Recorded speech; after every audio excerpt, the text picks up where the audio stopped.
Good morning, everyone. Welcome back into the circle.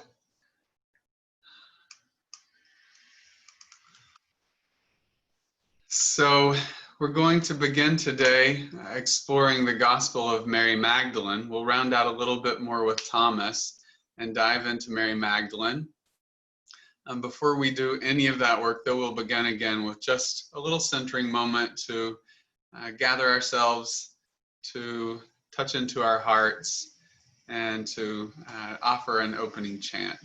So let us first just take a moment to arrive in this virtual circle that we are gathered in.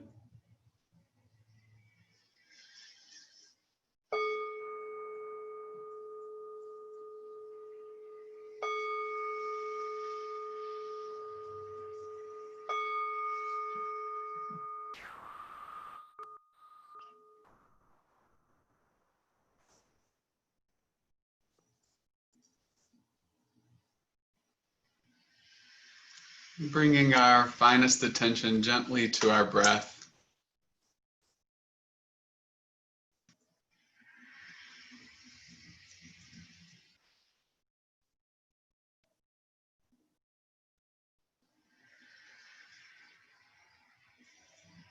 And allowing some degree of attention to collect, to gather within the heart center.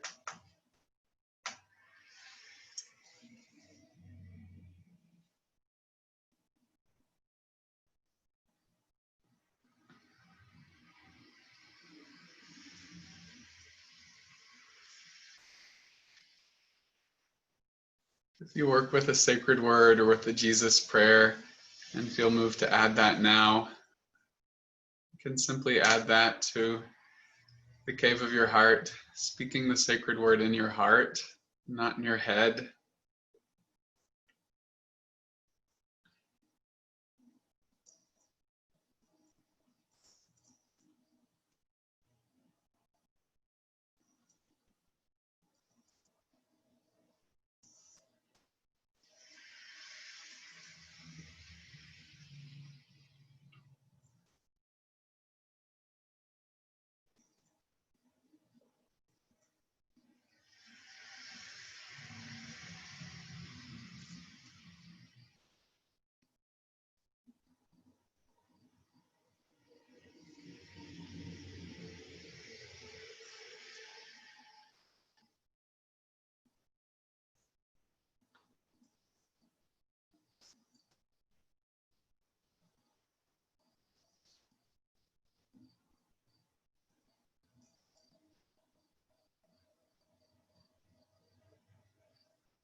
We'll begin with a simple chant, words that are drawn from the Nicene Creed. Light from light, God from God. And these are words that we speak in reference to Jesus, but I think in the deepest sense, they're words that are true of each of our souls, that we are all light from light, God from God, that God's light is living through each of us. So join in as you feel comfortable in this chant. Light from light, God from God, light from light, God from God, light from light, God from God, light from light, God from God. We are light from light, God from God, light from light, God from God. We are light from light, God from God. We are light from light, God from God, light from light, God from God, light from light, God from God. We are light from light, God from God, light from light, God from God.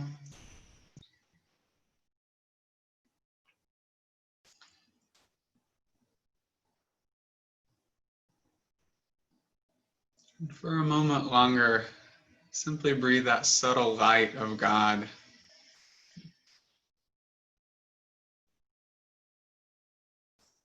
That our creation story tells us was there at the beginning on the first day, even before the creation of the sun and the stars, there was that subtle light of God.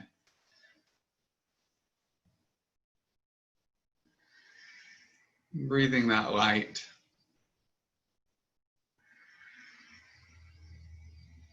Light in your breath. Light coursing with your pulse through your body. Light in your blood.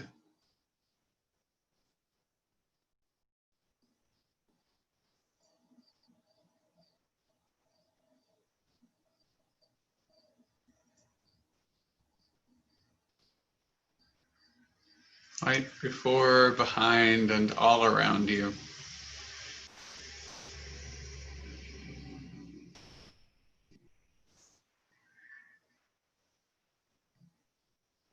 With each breath, receiving this light and also radiating this light.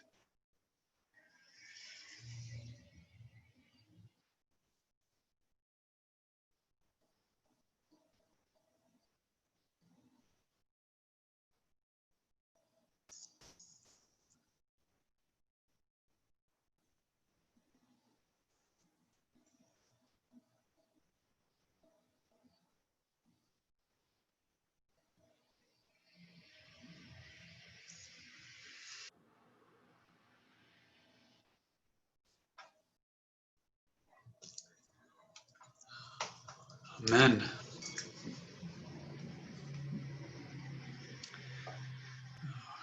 So again, welcome back. I want to round out just a little bit from the Gospel of Thomas this morning, and then really take our deep dive into the Gospel of Mary Magdalene.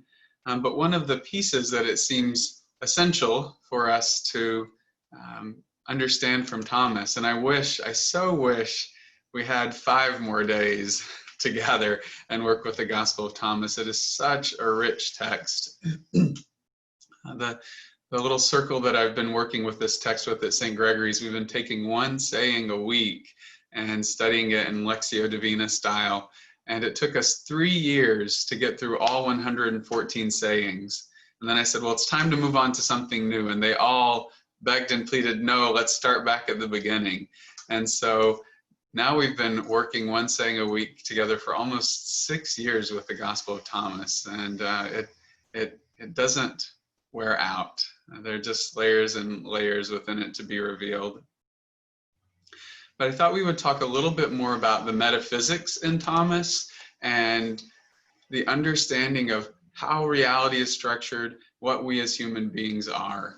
And we started on our first day together with that image of the cross, representing the horizontal axis of our life unfolding in time. And most of us are usually fused so much to the horizontal axis, it's all we know, it's all that we're aware of.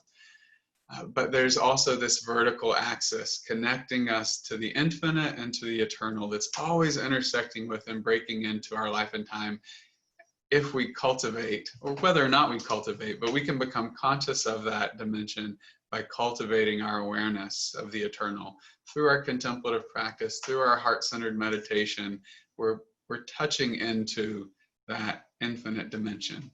And so it's said that the human heart is a threshold between worlds, that it is that point where the infinite flows into the finite, and that point through which the finite opens back onto the infinite.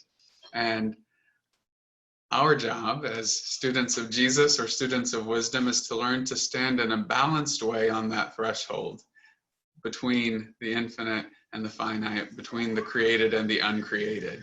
and to allow them through us to flow back and forth, each into the other. And to allow through us God's own self-revelation and self-disclosure and self-expression to continue through our life. As our heart becomes an open channel, God is able to flow more fully into expression through our being. The Word is able to continue becoming flesh in and through us. So in the Gospel of Thomas, this is talked about in terms of light, image, and likeness. And this shows up in a number of the sayings. And the idea here, we have the saying in Genesis that we were created in the image and likeness of God. And Christian mystics throughout the ages have said the image is there fundamentally within us, but we grow over the course of our life into the likeness. That the likeness has to be brought into alignment with that true eternal image so that we unfold as God would have us unfold. So this understanding shows up very much in the Gospel of Thomas. And we'll look at a few sayings. And I want to start with saying 50, which is a saying about our sourcing in the light, that we all come from that light, that original primordial light. Our souls emerge from that light and we return into that light. So in saying 50, Jesus, we're told, says, if they say to you, where have you come from? Say to them, we have come from the light, from the place where the light came into being of itself, established itself, and appeared in their image. So this is a wonderful response to, if they ask you, where do you come from? And most people, when they say, where do you come from? They expect you to give an answer that relates to your life along the horizontal axis. Well, I come from New Jersey, or, I was born in Cleveland. That's where I come from. And of course, as Jesus' disciples are going out and they're going to be asked this question, where do you come from? That's an important question, and we see Jesus getting looked down on because of where he came from. Oh, nothing good can come out of Nazareth, right? And so where you come from is an important question. But Jesus sort of subverts the expectation here. He says, if they ask you where you come from, don't tell them from Nazareth or Galilee. Tell them, we have come from the light. He says, answer according to the vertical axis, not according to the horizontal axis. Claim your grounding and rooting in the eternal as the true source of your arising and the true source of your identity. And this is so Jesus. He always answers in a way that, subverts or bypasses the expectation. He's always responding from a different level than the level at which the question is being asked.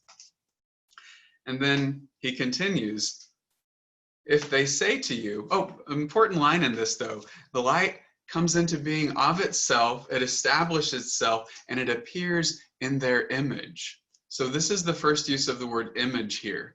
And we'll see this word image showing up again and again.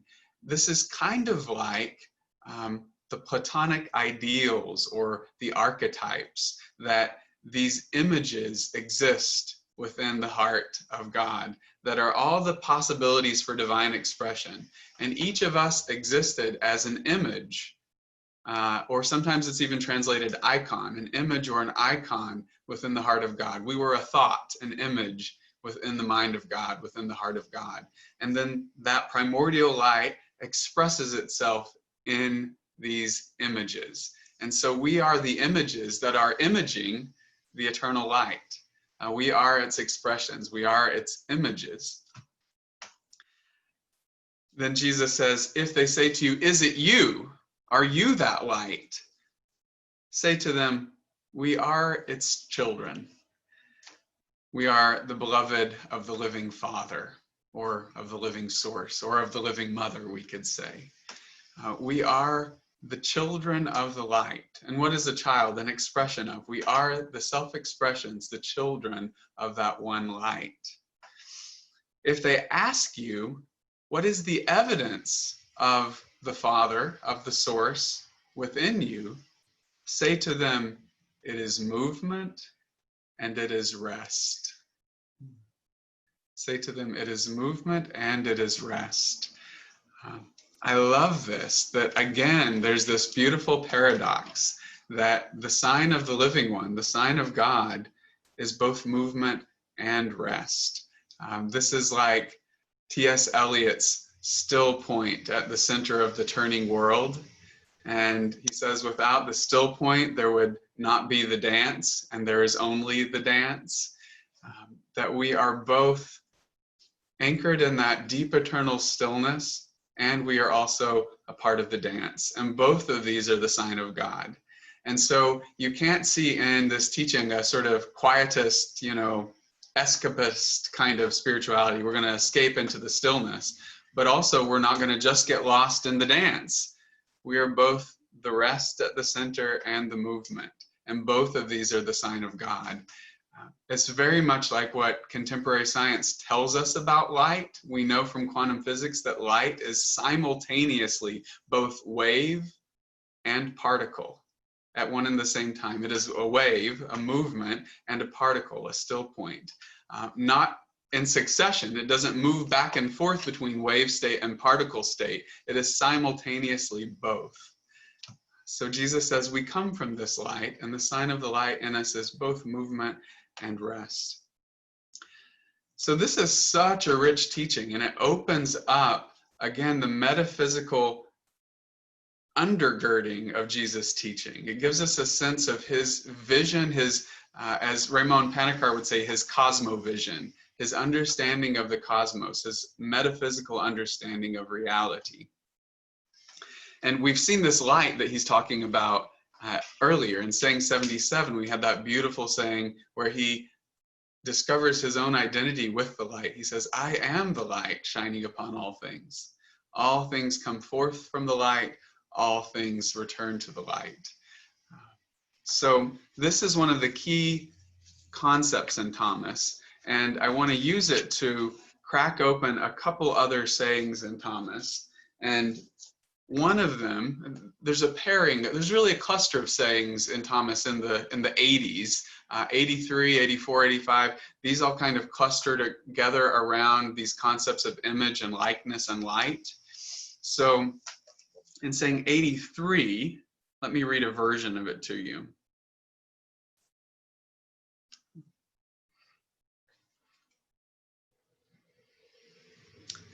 This is the Bauman translation he has.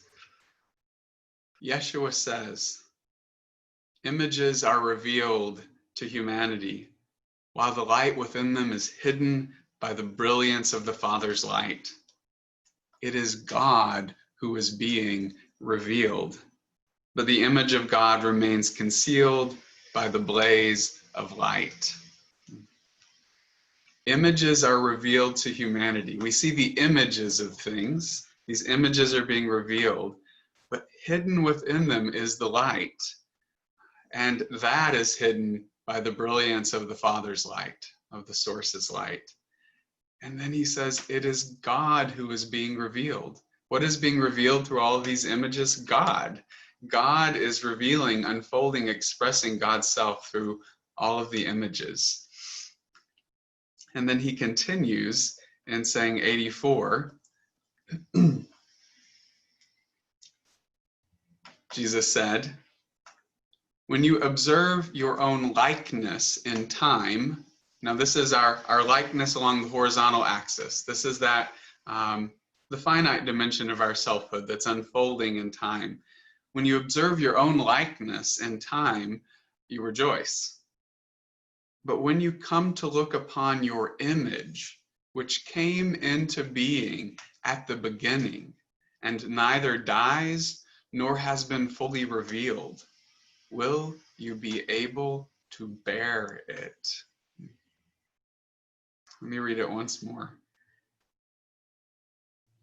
Yeshua said, when you observe your own likeness in time, one translation says, as in a mirror, you rejoice. It makes you happy. But when you come to look upon your image, that eternal dimension of yourself that pre-existed your unfolding in time.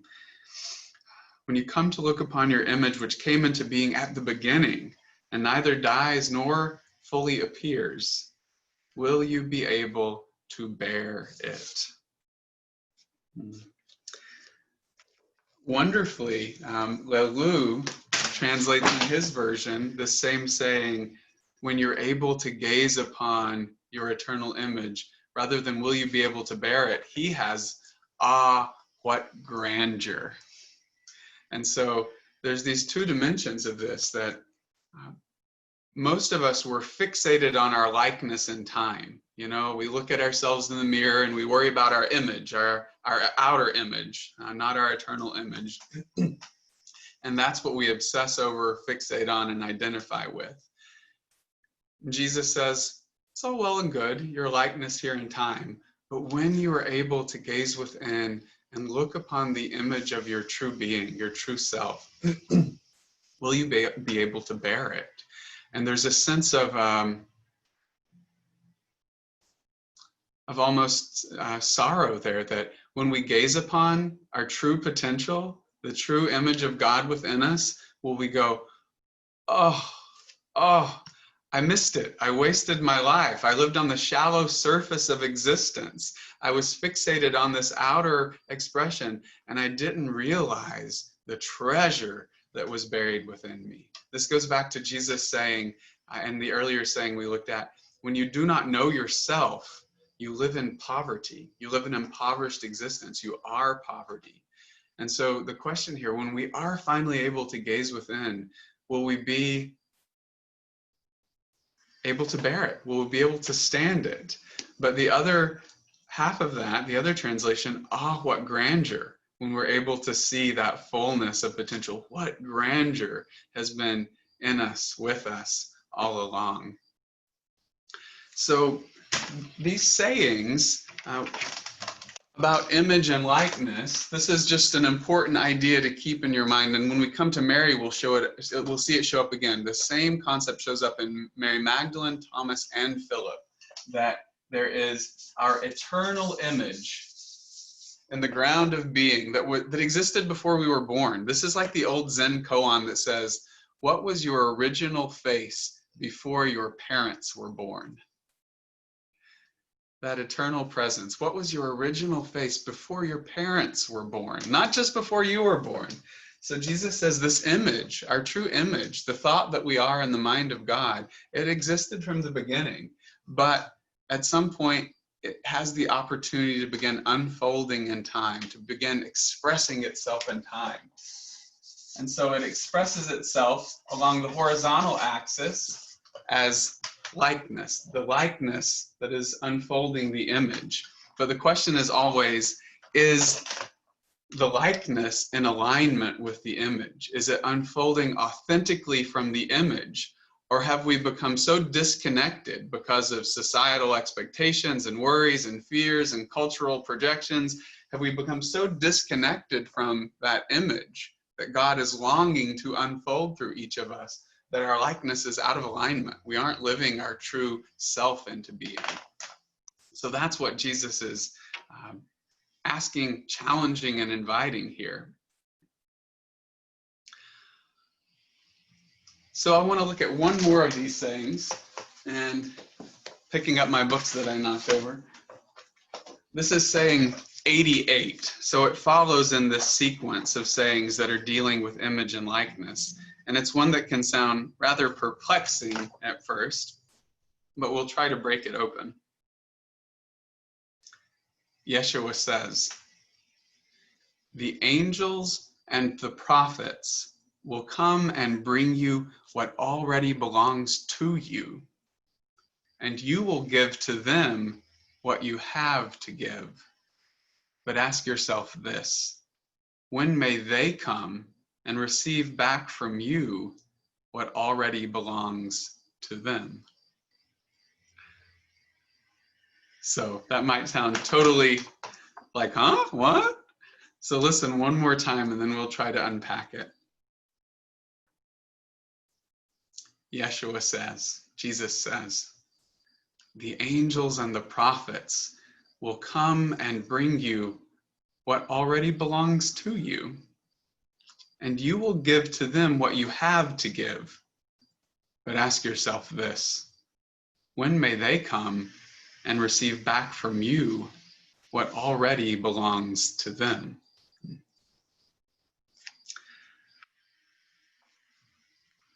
I would love to open this for discussion, but I'll offer a few thoughts, and we'll hold discussion to the end, and we'll break it open a little bit more.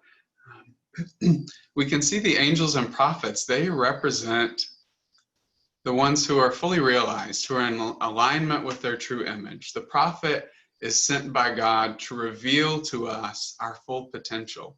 The angels come to reveal to us who we really are. And so the prophet can't bring us anything that isn't already ours. It already exists within us. The prophet comes to awaken in us what is already ours. So they come and bring us, the prophet is the fully human one, the one who is living a life in alignment with God. They come and bring us what already belongs to us.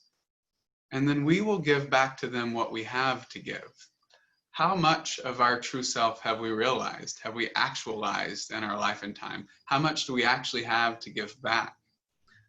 But ask yourself this: when may they come and receive back from you what already belongs to them?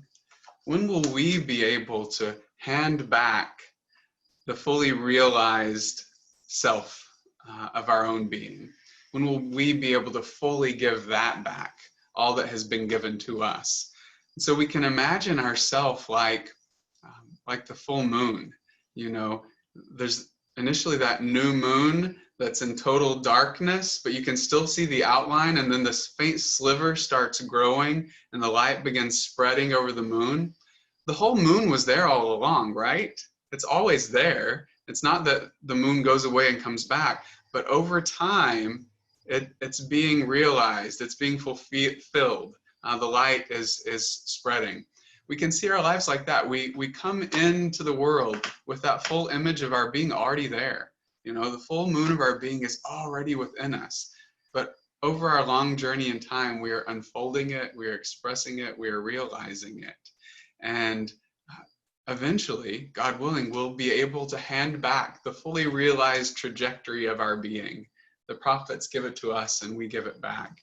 So we can see here an exchange between realms. The prophets and angels come from that realm to give us something, and then we realize it in this realm and we give it back. So there's an exchange going on between time and eternity. But we can also see it as an exchange this way, that we realize that possibility, and now we're the prophet, and we go out into the world to give to others what already belongs to them. And then God willing, they awaken that, and they go out into the world to give to others what already belongs to them. And so in all of these sayings, Jesus is talking about the seriousness of really realizing what we're here for. Will we look into our being and go, oh, what grandeur? Or will we look into our being and go, I can't bear to know that I didn't live this out? And I wouldn't want to get too bogged down and worry that, oh, we've wasted our lives. But Jesus is saying there's something essential and precious to be lived out in this world. Don't waste this life. Don't fritter it away in frivolity and surface fixations. Live out of the depths. So I'll open the circle just for a minute to see if there are any questions, and we'll start turning to Thomas. But we could go on and on with the metaphysics of this teaching, but we don't have that much time. So let me make it possible for you to unmute yourselves. And I just want to hear for a minute or two, maybe just 2 or 3 comments that are alive for you about what these sayings are stirring, or if there are any questions in relation to them.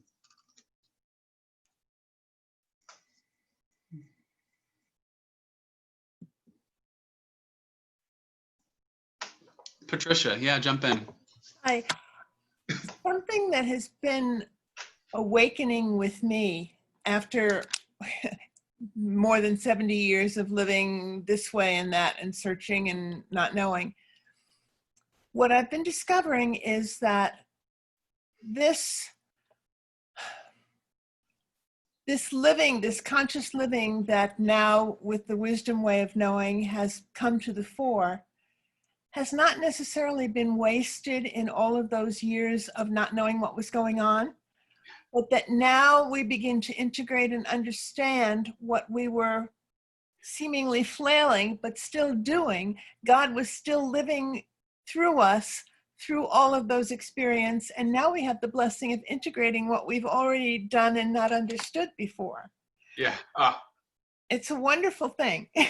Yeah, beautifully said. Right. In God's economy, nothing is wasted. And Incredible. God is working God's self out through us throughout our entire life. And it's not like, well, there was the unspiritual part of our lives and now the spiritual part of our lives. No, it's all of a piece. And maybe there's deepening and dawning new awareness along the course of that trajectory. But it's not that we want to throw anything away or imagine that anything is wasted.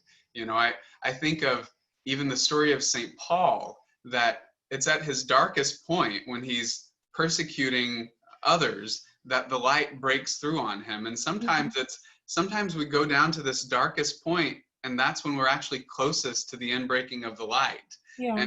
And would the light have broken in if we had not entered such darkness? And so we can't lop anything off and say that it doesn't belong, you know, Right. Within our life's unfolding. So yeah, beautifully said. Thank you for sharing that.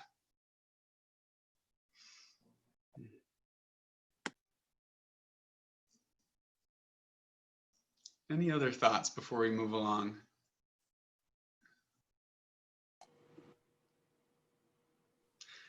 What I love about this, oh yeah, who is that? Elizabeth, or whoever is behind the name of Elizabeth. Yes, I'm the name behind. I'm her husband, Jerry.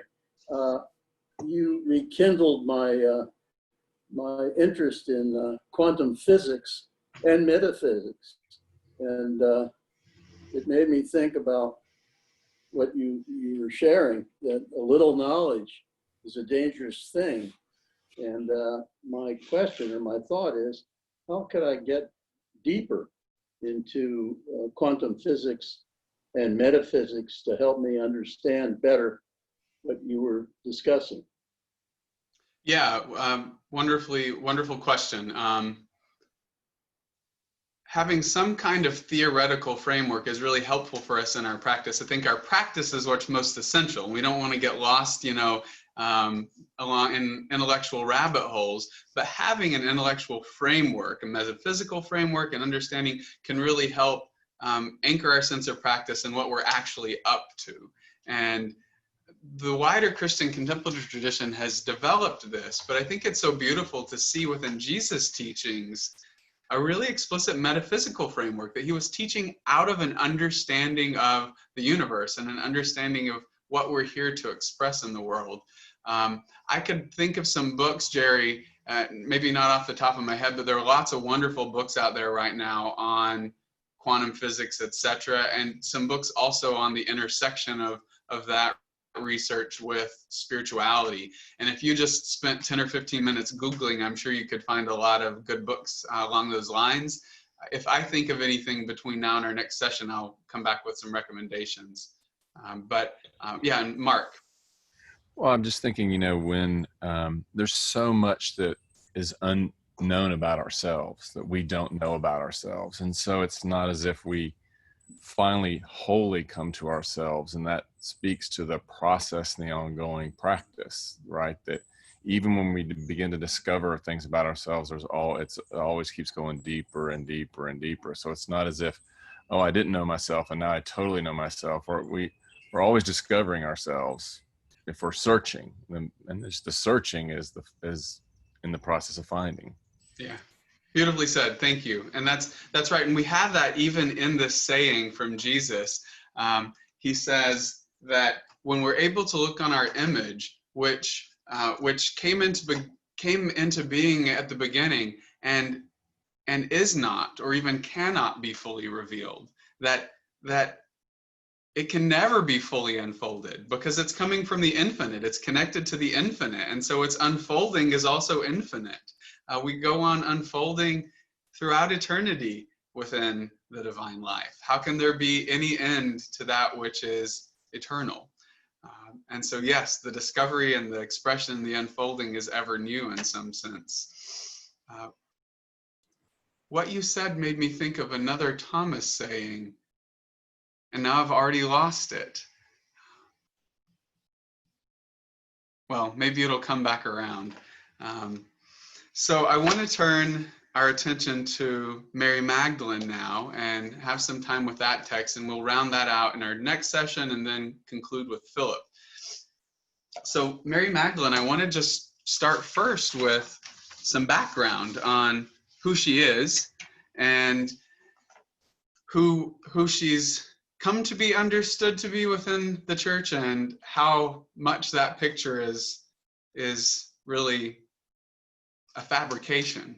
So our contemporary image in the Western Church of Mary Magdalene really came into being when Pope Gregory the Great wove a lot of different threads together in a sermon that he preached in the year 594. And the vision of Mary Magdalene he presented, which was a growing image within the Western Church, it really became kind of cinched at that moment, and it became the dominant way we've thought about her. So I'm just going to read a passage to you from that sermon. This is who we've imagined Mary Magdalene to be. So Pope Gregory, he's preaching to his monastic brethren. She whom Luke calls the sinful woman, whom John calls Mary, we believe to be the Mary from whom 7 demons were ejected according to Mark. And what did these 7 demons signify, if not all the vices? It is clear, brothers, that this woman previously used the unguent to perfume her flesh in forbidden acts. That's the ointment that the woman anoints Jesus with. It is clear, brothers, he says. How is this clear, that this perfume? He says it is clear that this was previously used to perfume her flesh in forbidden acts.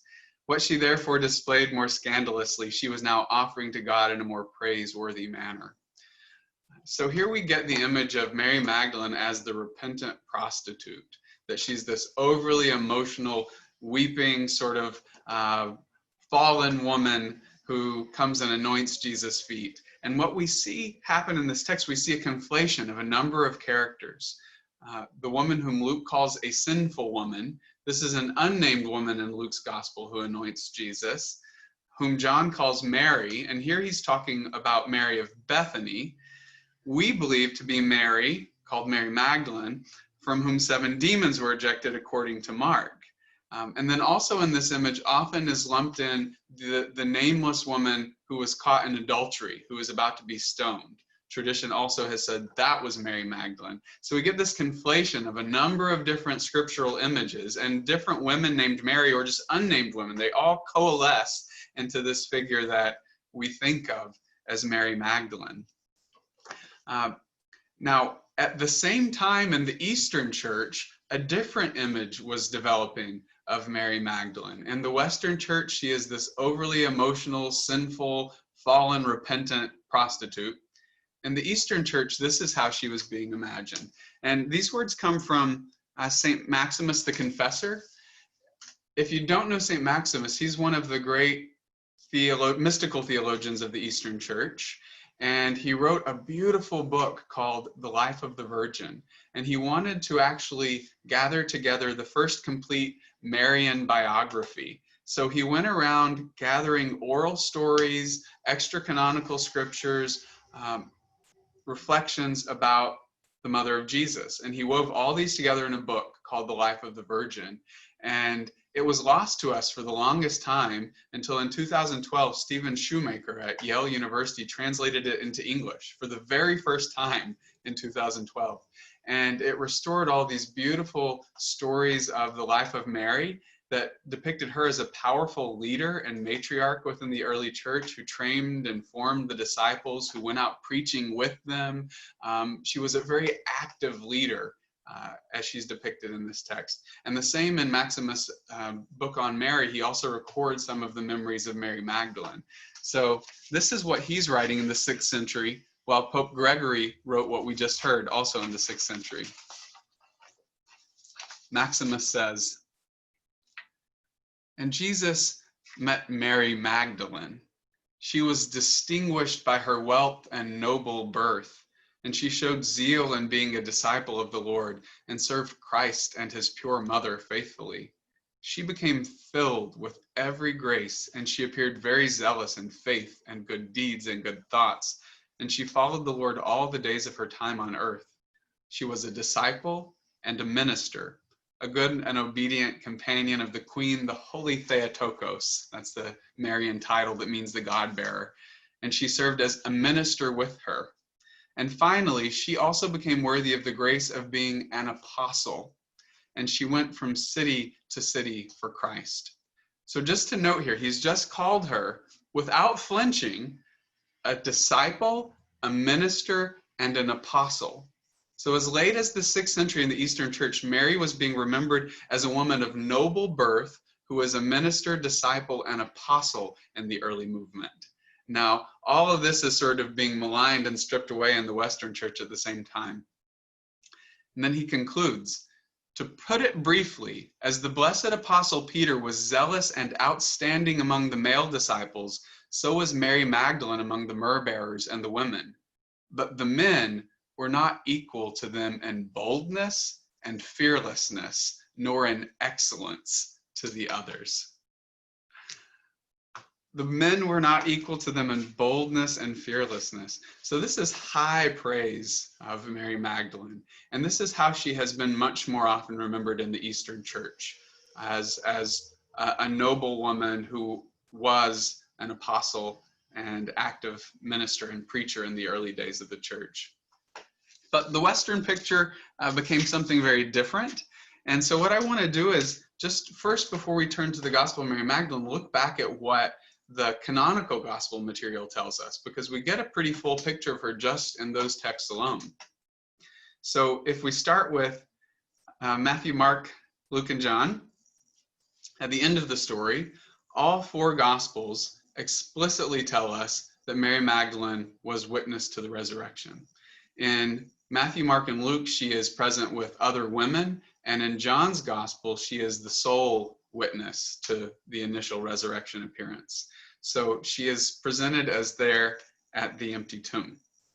If we move back a bit, we're told that she was present at the burial of Jesus. She received the body and prepared it for burial and placed it in the tomb.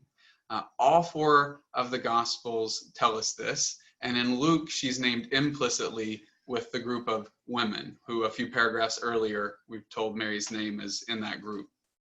If we move back a little further, she's present at the crucifixion of Jesus. And again, all 4 Gospels tell us that she is present at the cross. Luke has her there implicitly, the others explicitly name her.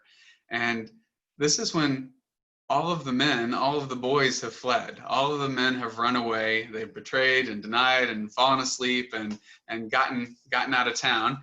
But Mary stays constant with Jesus at the cross.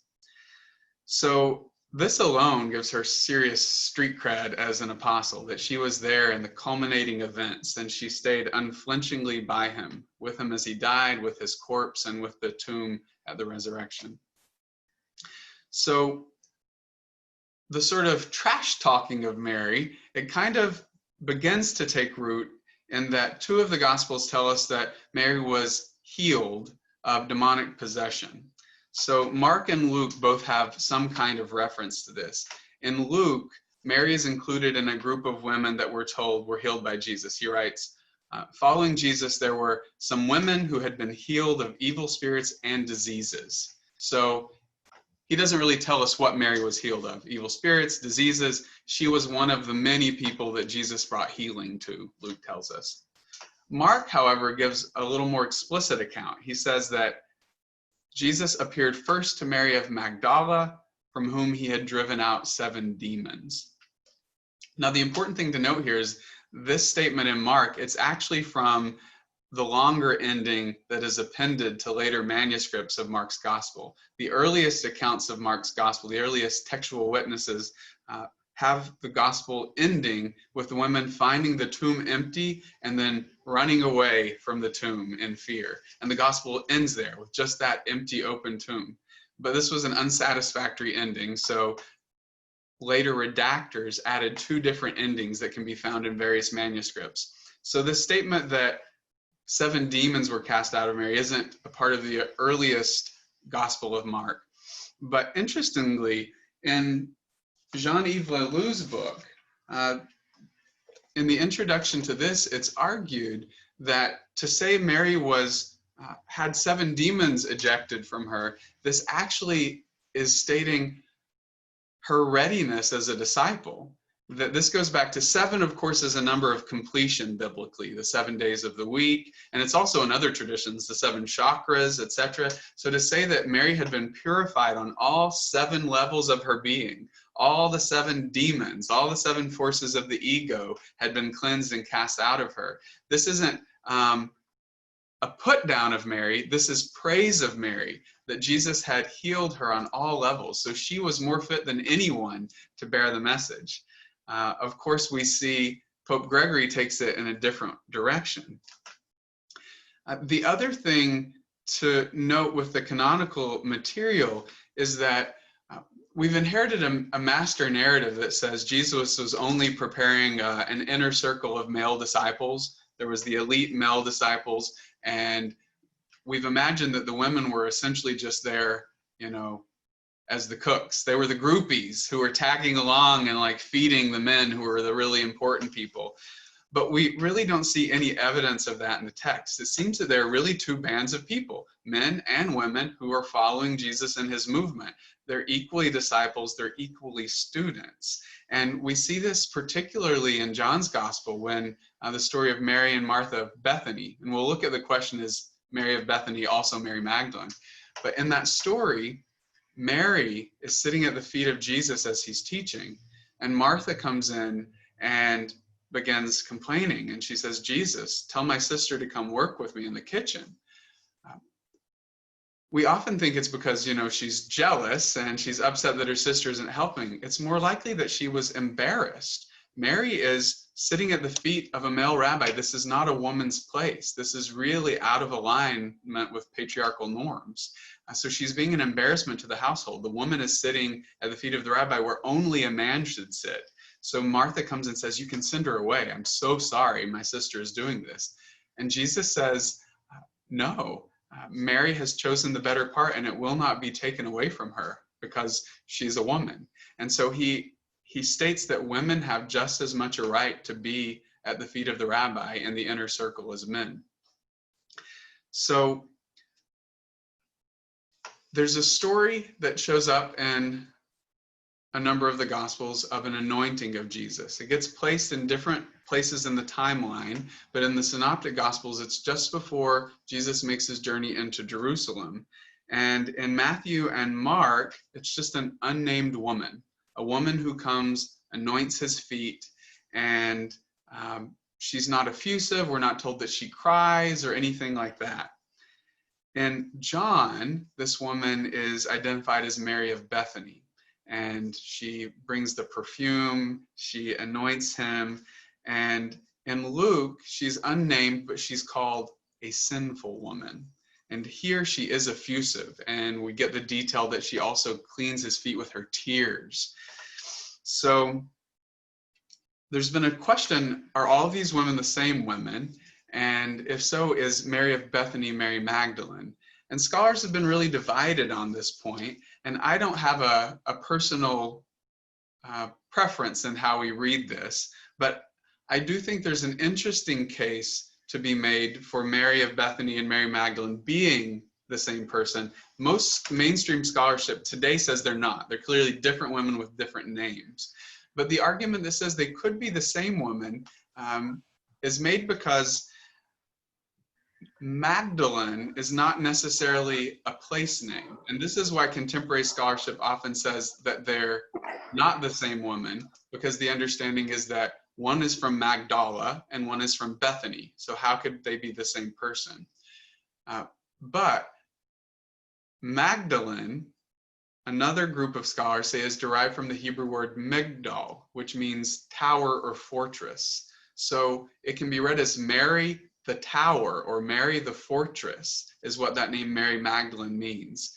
And we see that Jesus gives what we would call in other traditions initiatic names to his disciples. This is very normal in sort of Hindu lineages or Sufi lineages. When someone takes someone as their teacher, often the teacher will give them an initiatic name. And that name is often to call forth something essential in their being, to name, who they are, what their spirit is. We see Jesus does this all throughout the Gospels. James and John, the sons of Zebedee, he renames them Boanerges, sons of thunder. And so he breaks with their family line and he says, no, you are the sons of thunder. And he's calling out something that he sees in them, something of the force that he sees in these two. Peter, Simon Peter, he renames Simon Peter, or Cephas, which means the rock. So he sees in Peter this rockiness that he names. Jesus' brother James in the movement, he becomes renamed the Just, James the Just. And so the argument here is that Mary Magdalene was given the name, Mary of Bethany was given the name Mary Magdalene, Mary the strong tower, because of the strength that she embodied in the movement. I like that argument symbolically, because we see Jesus naming his female disciples just as he's naming his male disciples, and it says something about the power that he saw in her. So what I want to do now for our remaining time, and we might go over the hour a little bit before we move to discussion, is start turning to Mary Magdalene as a gospel, because we get a much rounder, richer, fuller picture of who she is there. And a shared picture emerges of her in the Gospels of Thomas, Philip, and Mary Magdalene. This stream that these three texts are flowing in, they share a metaphysical understanding and also an understanding of her place in the movement. So in both of these Gospels, she's pictured as one of the disciples who got it, who really understood deeply and could internalize Jesus' teaching. And in both of these Gospels, we see the patriarchy very intentionally working to silence her voice and push her out of the movement. So she does show up twice in the Gospel of Thomas, and so it might be worth looking at those sayings. She shows up in the very final saying of Thomas, and this is a saying that has disturbed some people because it could be read in a way that seems not very feminist, but let me read it to you as Bauman translates it. Simon Peter said to them all, Mary should leave us, for women are not worthy of this life. So he's just reiterating the patriarchal view. Women shouldn't be following a rabbi around. Women shouldn't be a part of the movement. This isn't their place. And that would have been the dominant understanding at the time. Jesus said, then I myself will lead her, making her male if she must become worthy like you males. I will transform her into a living spirit, because any woman changed in this way will enter the kingdom of God. So a lot of people have taken offense at this, that Jesus says, well, I'll make her male then. The implication being that for a woman to really follow on the path, she must become male in some sense. I think we need to hear a note of sarcasm here, that this is Jesus' edge of sarcasm. He says, oh, she's got to be a man? Fine, I'll make her a man then, if that's what you need for her to journey with us. And we have to hold this in light of saying 22. Jesus has already told us in Thomas that the male and female must be made into a single whole. That we integrate these within ourselves and in some sense transcend these. So if Mary has to be made male, then Peter has to be made female. Both of these have to be integrated within a disciple of Jesus, he says. Samuel Zinner, I think his translation captures this more clearly. He's working with what he understands to be the Greek and Coptic idioms that are being expressed. And he also says, in Greek and Coptic, we don't have punctuation that we would have in an English text. And so you have to decide where there should be a question mark or a period. And he says there actually should be a question mark here. So this is how he reads it. Simon Peter said to them, let Mary depart from among us, for women are not worthy of life. This is capital L, the spiritual life. Jesus said, look, am I to force her to become male? ? In order that she also may become a living spirit, her spirit is equal to that of you males. For every woman who will make herself capable will enter the kingdom of heaven. So here he's not saying, I will make her male. He's saying, must she become male? ? So we see here a picture that is congruent with what we see in John's gospel, where Mary is told she shouldn't sit at the feet of Jesus. And we see this patriarchal reaction against her. She shows up one other time in Thomas, and that's in saying 21. And I just want to look at the first half of that saying.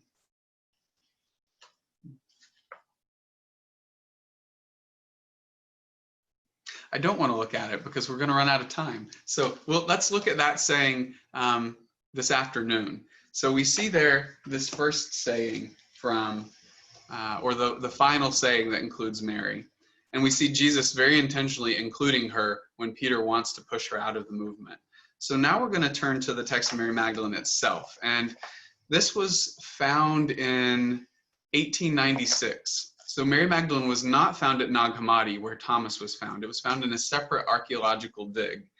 And it was published around the same time the Nag Hammadi texts were, because it took forever for it to get in print. The scholar who was working on the text, I think he fell ill, and then the First World War broke out, and he had to postpone his work. And then he died, and a second scholar picked up the work and began working on the translation. And then the Second World War broke out, and he had to postpone the publication.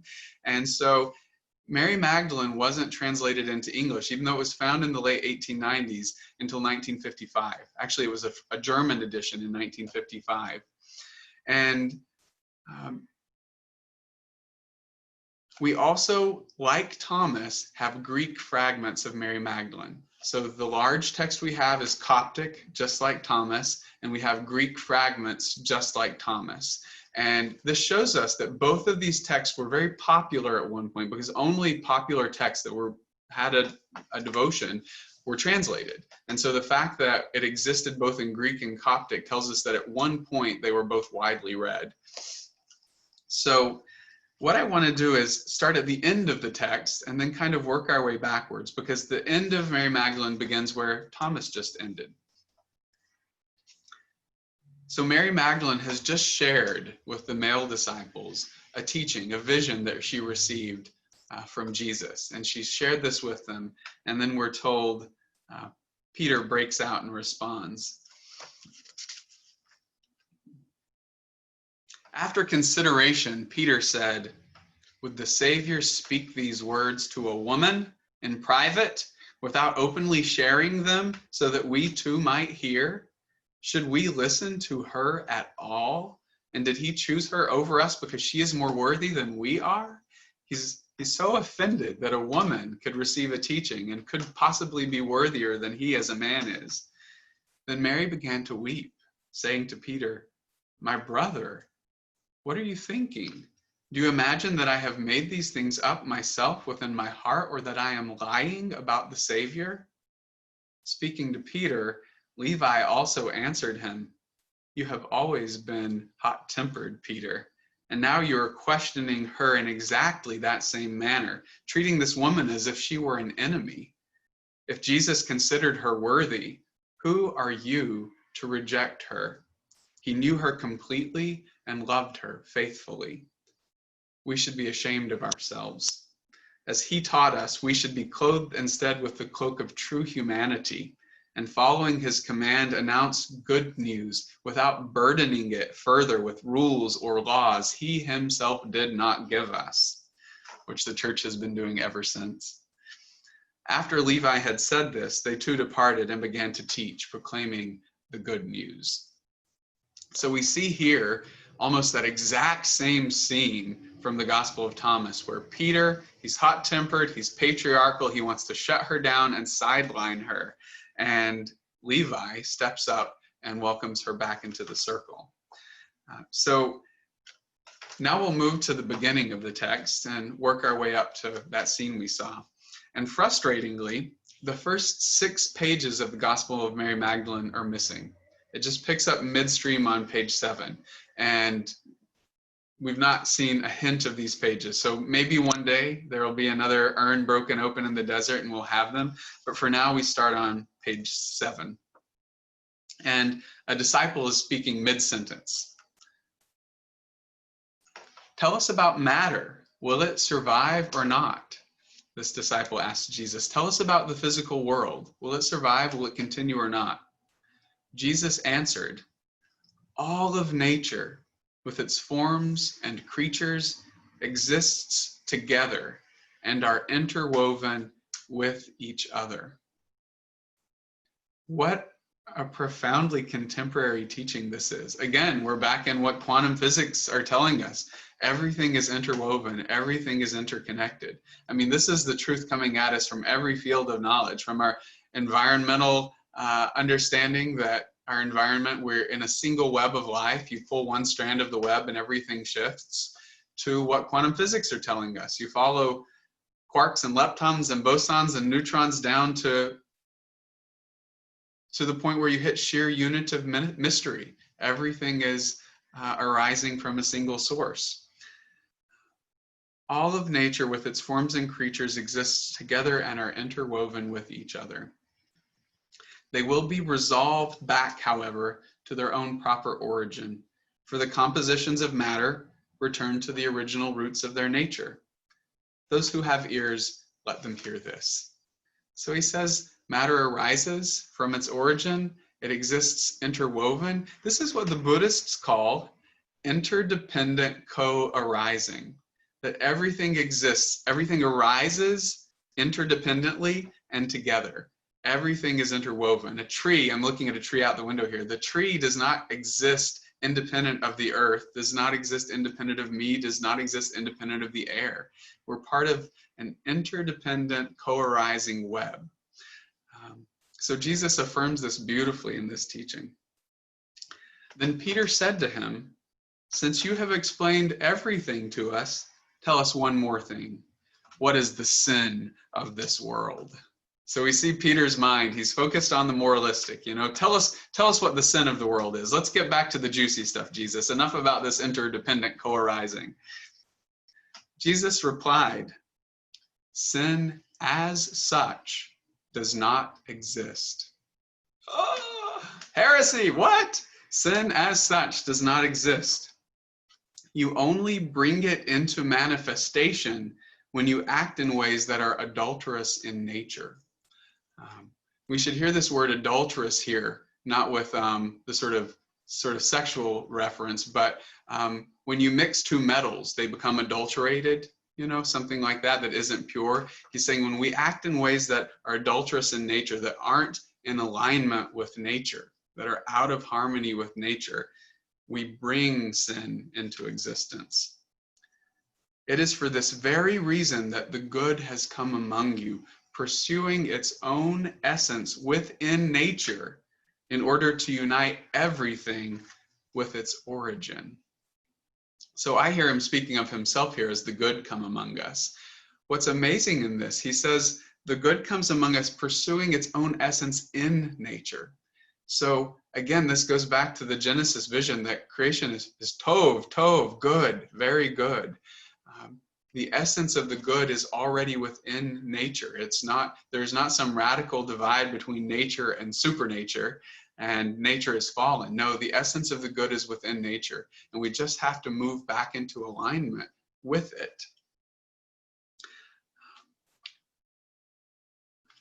This is an amazing teaching about what sin is. He's saying sin isn't a checklist of do's and don'ts. Sin is what happens when we act out of alignment with our own true nature and with all of nature. That's such a different vision than the one most of us grew up with. It's something that requires deep listening, intuition, balance, harmony, not just a black and white list of do's and don'ts. So he continues, this is also a reason for sickness and death, because you embrace what deceives you. Consider these matters then with your spiritual intellect. we could take this to the Christian Science extreme here, that this is a reason for sickness and death, that we get sick and die because it's all our own fault. I think we don't have to go that far with it, that every sickness or illness is our fault because we've acted in an adulterous way. But we can hear a truth in this, that when we act in ways that are out of alignment and out of balance, it does wreak havoc and bring sin and death into the world. Our addictions do lead to sickness and death. Our imbalance with nature, we've seen the way our environmental devastation is wreaking sickness and death within the world. So Jesus is telling us that so much of the sickness and death we encounter and experience, it's because we've acted in ways that are out of balance with nature. He continues, attachment to matter gives birth to passion without an image of itself, because it is drawn from that which is contrary to its essence. So now he's going back to our map of image and likeness.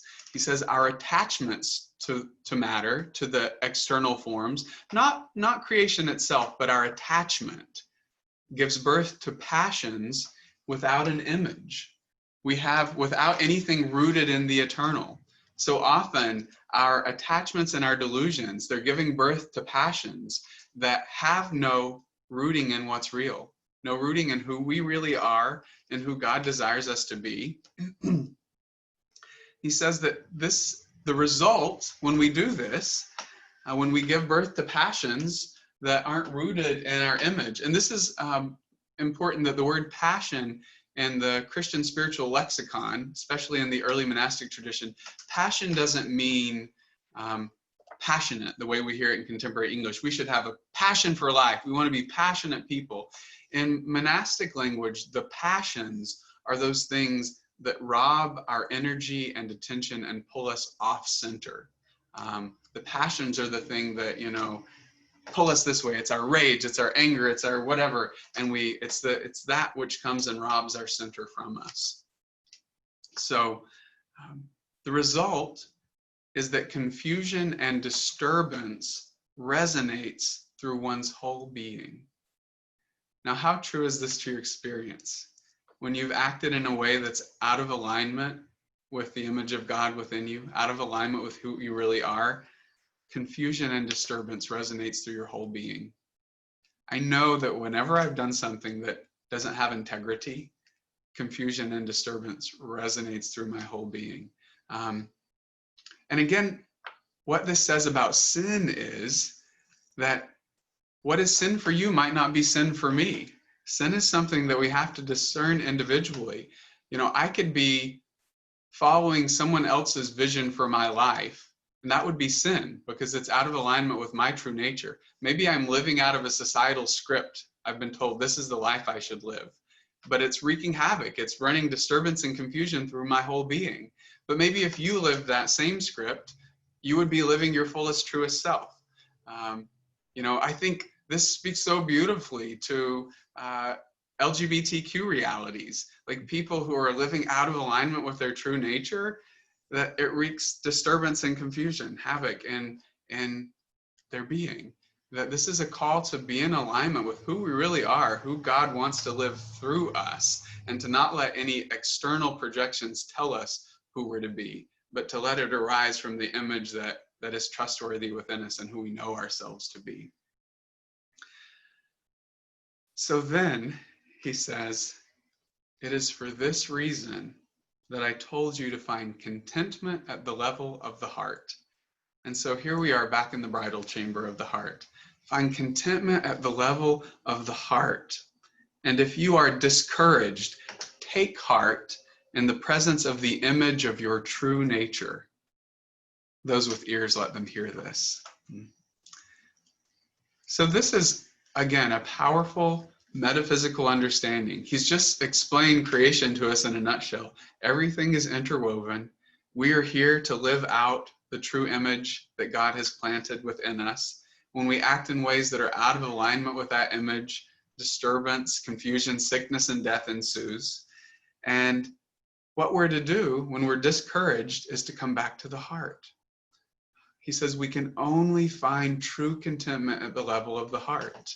If we try to find contentment out there, the world is all flux and change. The world will inevitably disappoint us, break us, hurt us, wound us. And if we try to stake our contentment in the world, it will inevitably disappoint us, because the world by its nature is ever changing. But if we find the contentment in our heart, and that deep ground of peace and love, and within what he says, the true image, for us to take heart in the presence of the image that's within us, then we live into the world out of that, and it changes everything. So this is the first teaching section, and then the next one we'll spend time with this afternoon. Jesus then departs. This is all happening. These are teachings of the resurrected Jesus. Then he departs. It would be what we call in Luke's writings the Ascension. And then Mary steps forth in her apostolic role with her teaching authority, and she holds forth as a teacher, and we get to hear her voice. But I want to just open the circle now. And well, first let's take a breath, as we've been doing.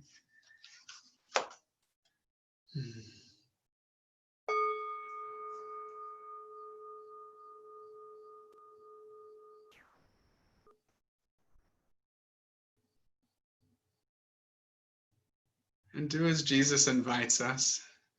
Begin to lean into your heart, to find contentment at the level of the heart and in the image of your true nature that is planted there.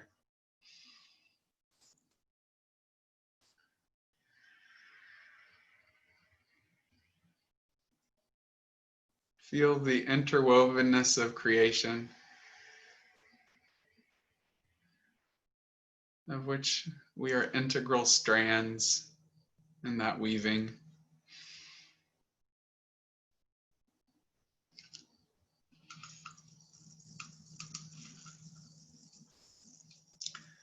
And then as you feel moved, if there's a question that's arising or sharing, something that this gospel text has provoked in you, feel free to share with the community. Yeah, Marilyn? I just have a question. What translation, whose translation were you reading those first couple of pages just now? I was reading, let's see. This was from this version, the Luminous Gospels. So it's one that's mostly been done. It's Cynthia Bourgeault in collaboration with Lennon Ward Bauman, and she has written the commentary for Mary Magdalene in this version. I also really like, and will use this afternoon, a bit of the Leloup, L-E-L-O-U-P translation. Yeah, thank you. I'm going to just glance over to and see. I hadn't looked at the chats until just now. Yes. Okay. Oh, yes. Mark suggested looking at Teilhard for a metaphysical framework. Teilhard, certainly. He's working with this cosmic, interwoven, evolutionary vision.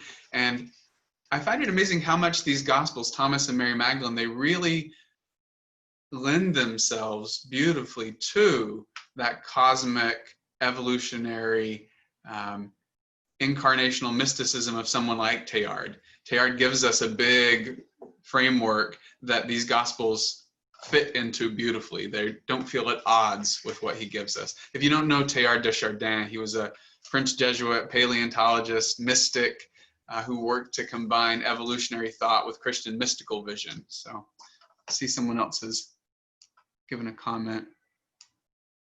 Ah, yes, Bridal Chamber 2.0. Yes, you know, I was saying to Mark yesterday by email that this material is so rich, and this is a learning curve to try to offer it over Zoom. You know, normally we would unfold this over a few days in a monastery or a retreat center. We would have at least 3 sessions, not 2 sessions. We would also be gathering at least 2 or 3 times for 20 minutes of meditation together. So all the teaching would be grounded in meditation, and we would be chanting in ways that we could really feel the resonance of each other's voices. And so, we'd be doing group Lectio Divina with the text every evening so that we could really engage it meditatively. So there is a real loss in this medium, but there's also a real gift. It makes it possible for us to come together and for some of us who couldn't come to a retreat center to be here. So yeah, we'll keep experimenting with ways to deepen this and unfold it.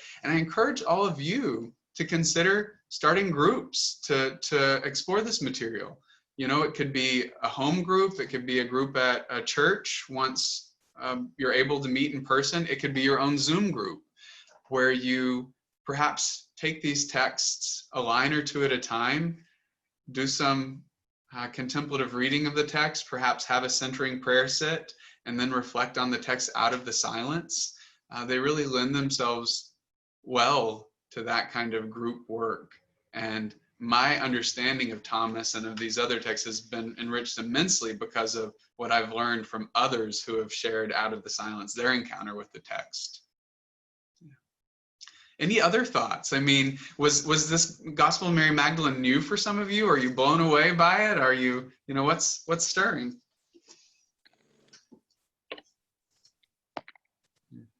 I read, Dana? I was a little confused. Toward the end of that, you kept using the pronoun he in explaining the passions, the confusion, the disturbance, and I didn't know whether that was, because I'm wondering, these are phrases she wrote? Good question. So the Gospel of Mary Magdalene, we don't know who wrote it. Most scholars, I should have said this earlier, most scholars give it an early 2nd century date. Some have said that it could have been written around the time even the Acts of the Apostles were being written. So what's likely is that this wasn't written by Mary Magdalene in the same way the Gospel of John wasn't written by John, but this was probably written by people in the apostolic stream of Mary Magdalene. So people had been her students, her disciples. This is like a generation later when they're recording the story. Just like the canonical Gospels, they weren't written by Matthew, Mark, and Luke. They're written down a generation later by people who probably had been students of Matthew, Mark, and Luke. And the he that I was referencing, that was Jesus. So whenever I was saying he, I was referring to Jesus. So the teachings we were hearing were teachings of Jesus recorded in the Gospel of Mary Magdalene. And this afternoon, we'll turn to the teachings of Mary Magdalene recorded in the Gospel. But she probably wasn't writing this herself. Although, who knows? Who knows? But that's not what most scholars think. Yeah. Claire, were you going to jump in? Yeah, I was just going to say that I've done some work with the Gospel of Thomas. I led a retreat on it once a long time ago, but I haven't really done much on Mary Magdalene or Philip. So I was like super excited to actually get a chance to read it. All I knew is that some of it was missing and it was very short. And yeah, it's so rich. It would actually be really cool to do like a Zoom group. I'm thinking about maybe doing that. Yeah, I think it is so short, and I think it's so short that people, when they initially read it, they just read it real quick in one sitting and go, because you just don't realize what a punch it packs because it's so condensed, and it can feel so disappointing that the pages are gone. But as you sit with it and break it open, like there's so much in there. Just like we just spent that last chunk of time like reading basically 3 paragraphs of text, but look how much metaphysical teaching was packed in to those texts. And what's astounding to me, like these are the kinds of teachings that we associate, with Buddhism or with Vedanta, or as we said, with quantum physics. But to see that Christians in the late 1st or early 2nd century had these same insights, like Christians wrote this text. And not like Christians in the 1990s, Christians in like the 90s, the literal 90s. This is like just astounding to me that such mystical depth and profundity was present in those early years of the tradition, because honestly, we lost a lot of this. And, it ends with that line, Levi saying, let us not, let us not burden the good news with further rules and laws that he himself did not give us. And we've just been doing that ever since. We developed a whole body of canon law and, Oh yeah, I mean, the empire doesn't want us not to have rules. That would just be ridiculous, Matthew. Right. Yeah. Yeah. Hmm. Any other voices? You know, Cynthia Bourgeault, I think she's quoting Bruno Barnhart, who was a Camaldolese Benedictine monk at Big Sur. He says that the human mind, human beings, we prefer, let me see if I can get it right, a manageable complexity to an unmanageable simplicity. Human beings prefer a manageable complexity to an unmanageable simplicity. And like this good news that's being given here, it's unmanageable. You can't contain it. You can't bind it in rules or laws. You know, it just flows. And so we prefer the complexity that we can at least wrap our heads around to the simplicity that we can't fathom. And there's no way to create a hierarchy around wisdom like this. There's no way to sort of stratify it. It's open to everybody who is willing, which is very dangerous. Right. Dangerous if you want to maintain a hierarchy and a patriarchy and a status quo. Yeah. I'm going to look at the comments over here.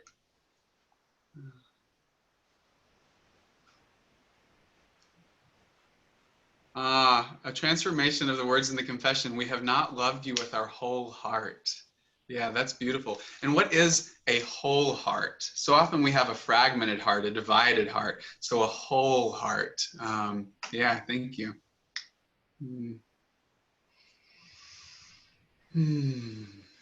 Any other voices that want to share? Yeah, let's get Sue and Jay, and then we'll jump back to Marilyn. Interesting that you kind of delved into the area of quantum physics as an interesting way of tying together existence of matter and all of the universe, for example. One of the things that's interesting about that is that quantum mechanics is based on a principle of superposition and entanglement. And entanglement specifically is kind of interesting because what it says is that you can have two electrons that are at opposite sides of the galaxy. And when one changes its state, the other one changes its state simultaneously. And that just blows away everybody's mind because you can't send information any faster than the speed of light. But at the same time, those electrons are somehow inseparably linked.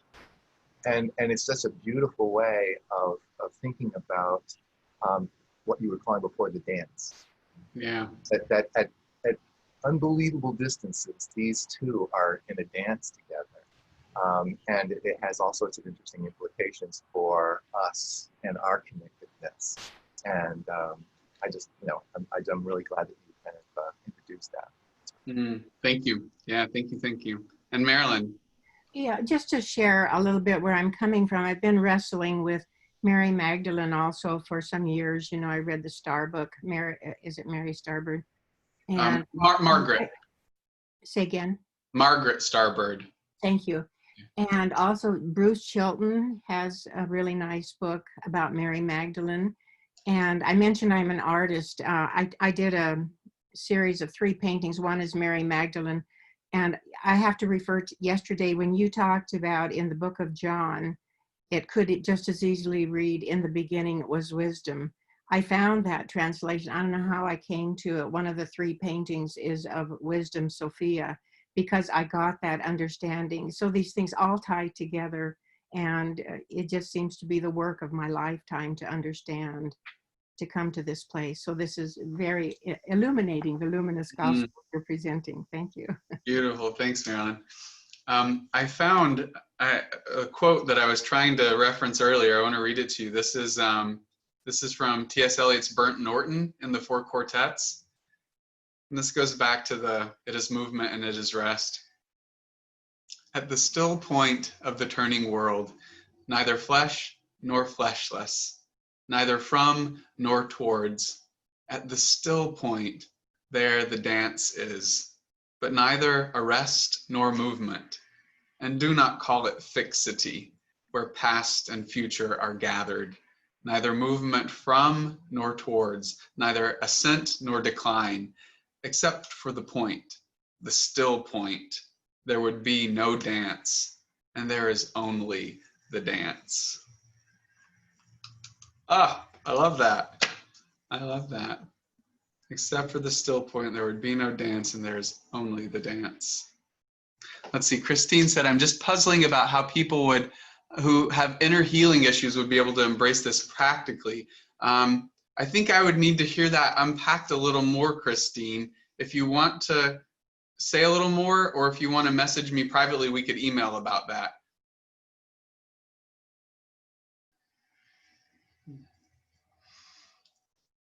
Yeah, Garrick? What's bubbling up for me, you spoke of how the Mary Magdalene text lends itself where Teilhard is going.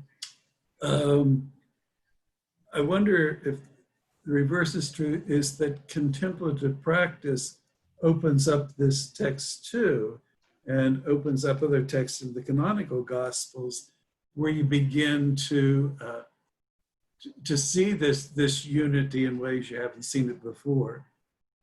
Yes, absolutely. I think that's one of the reasons Christians are finally able to re-engage these texts, because we have, as I said yesterday, we now have 50 years of a contemplative renewal movement within the church. So that means we have 50 years of Christians who have, centering prayer and Christian meditation practice under their belt. And when you bring those eyes to these texts, they look very different than from when you bring dry academic eyes to these texts. So I think contemplative practice makes the text come alive, and the texts also call us to contemplative practice. So they really serve in both directions. And they do give us new eyes to read the canonical material. I find these kinds of teachings sort of scattered all through the canonical Gospels now, but I didn't have the metaphysical framework to make sense of them always. In Luke's Gospel, we've got that beautiful line, I think Luke, it could be Matthew, from Jesus, where he says, if your eye be single, then your whole body will be filled with light. He's again talking about that unified vision. We make the two into one, and we are filled with light. There are lots of little mystical sentences like that scattered throughout Jesus' teachings, just like blessed are the pure in heart, for they shall see God. But when you hold those against the backdrop of what these texts give us, they glow, they light up in a different way. Yeah. Matthew? Yeah, Mike. Yeah, one thing you just said really resonated with me.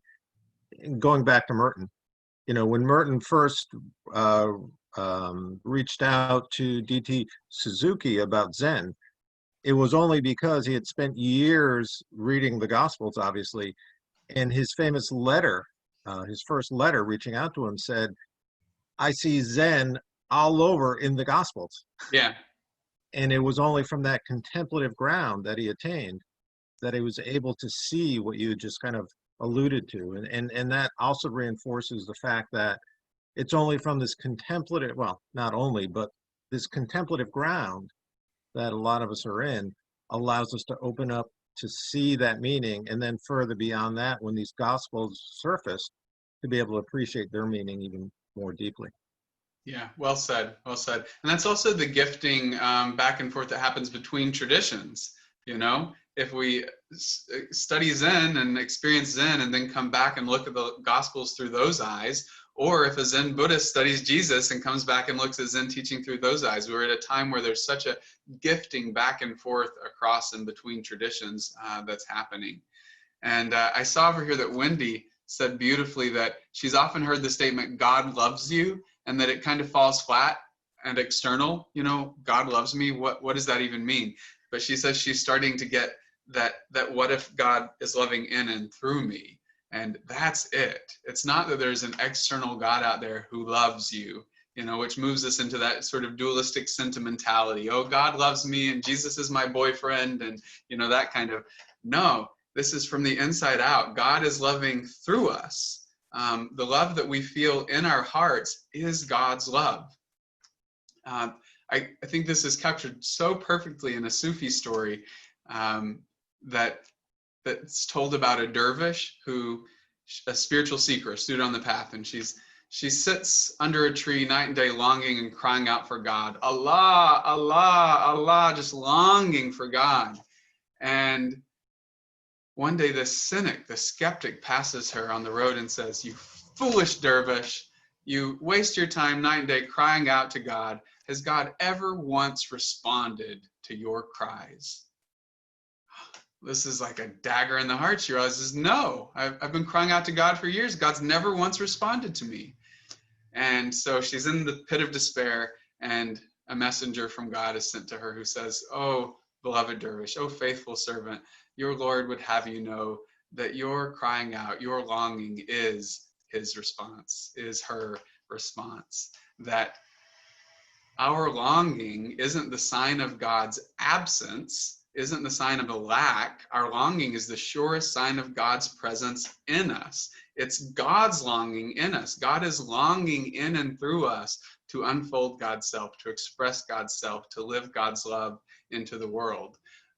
And so, yes, it's not that the love is out there and we need to find it. It's that the love is in here, and our longing is the divine longing. But so often we've seen it as a lack. You know, we're longing because God isn't here. We're longing because God is absent. What if we're longing because God is so here? Claire said, whoa! Oh, thanks, Claire. Do you want to say anything in addition to whoa? Maybe whoa just sums it up. It me. Yeah. Shelley? You know, I want to say, I'm thinking back over where we've been these past days, and the luminosity is really coming through for me. Mm-hmm. And when I noticed that, I realized that when I've looked at the Gospel of Mary Magdalene, rarely, it has been relatively inert for me. Mm-hmm. And then that took me back to how I approached Thomas. Mm-hmm. And so much of it is still with my head. And so I'm deeply grateful for what is opening through first focusing on heart, but then seeing the absolute web between these two gospels that you're teaching, and then of course connection to the canonical, etc. I hope it stays with me. God willing, yes, and thanks be to God. It's beautiful. Yeah, just keep following the threads of that glowing, and keep coming back to it from the heart, you know. And when you find yourself pulling up here, like, that's fun, that's good, but like keep coming back here and see where it takes you. Yeah. So I know we're at a little past 11:30. Someone asked about my email. I will give you all an email address that you can reach me at. I'll make sure I do that in our afternoon session. Any final word? Or you can carry, let's say anything remaining, just bring it back at the next session. We'll spend some time wrapping up Mary Magdalene, and we'll only, I'm realizing, be able to scratch the surface of Philip.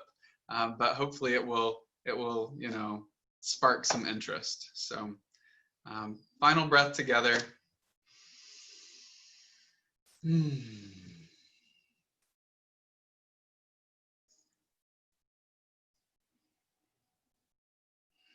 And a simple chant to close. You can hear this as Jesus speaking, as the earth speaking, as God speaking, as you speaking to everyone gathered here. I am here, I am with you, we are one. I am here, I am with you, we are one. I am here, I am with you, we are one. I am here, I am with you, we are one. I am here, I am with you, we are one. We are one. I am here, I am with you, we are one. Always one. I am here, I am with you, we are one. I am here, I am with you, we are one. We are one.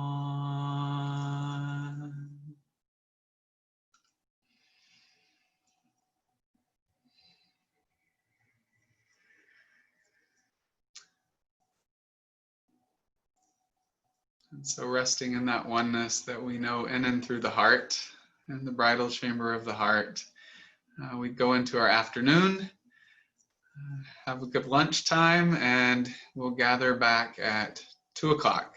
See you then, God willing.